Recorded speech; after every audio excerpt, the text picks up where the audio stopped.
Mac, kau nak buat apa kat tengah-tengah KL ni? Apa aku nak buat, biar aku buat lah. Aku nak cari seorang gelandangan. Aku nak transformation dia dari gelandangan ke old money. Aku buat apa lagi kat sini? Kita pergi cari orang yang kau endorse sini. Okay. Mac.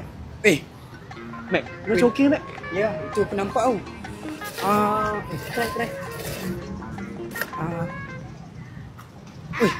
Agresif Mac. Agresif macam mana? Boleh kita? Boleh. Assalamualaikum. Assalamualaikum.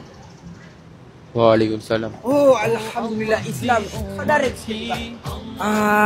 bang, boleh ke saya nak transformation ke abang? Saya nak bawa abang pergi tempat kita berubahkan diri abang. Jadi orang yang lebih bagus lah dalam hidup ni bang.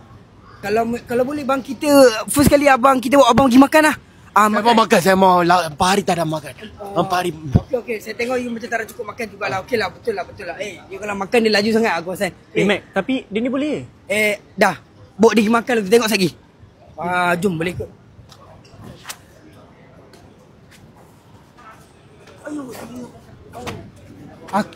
Asal saya pula jadi gelandangan. Sudah lama tak jalan juga. Tak boleh. Makan. Ya, mesti makan. Itu nombor 1 untuk you lah. Makan. Ya, makan. Makan puas-puas baik kenyang betul-betul. Lepas ni saya mau transform you lagi lah. Jadi lagi baik lah hidup you Okey. Makan mana puas. Makan. Tak. Sekarang sudah kenyang Sekarang jom saya transform you. Mari ikut saya. Tak. You mau makan saja kita cepat mari lah. Ikut saya. Jangan mengadai you ikut saya. Sudah makan semua sudah bagi. Tapi ikut. Sekarang you potong you rambut dulu macam kelapa sawit sudah. You potong dekat ini barber shop lah.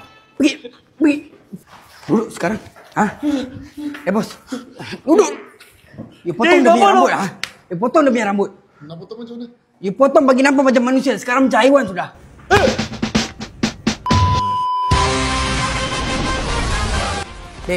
Sekarang you buka you mata. Buka you mata. Sekarang you tengok you rambut macam mana. Tadi kelapa sawit semua sudah buang lah. Sekarang saya manusia. Sekarang you manusia. Happy kan tak happy? Happy banget. Bos, ini berapa bos? Ni rambut satu badan lah, RM80.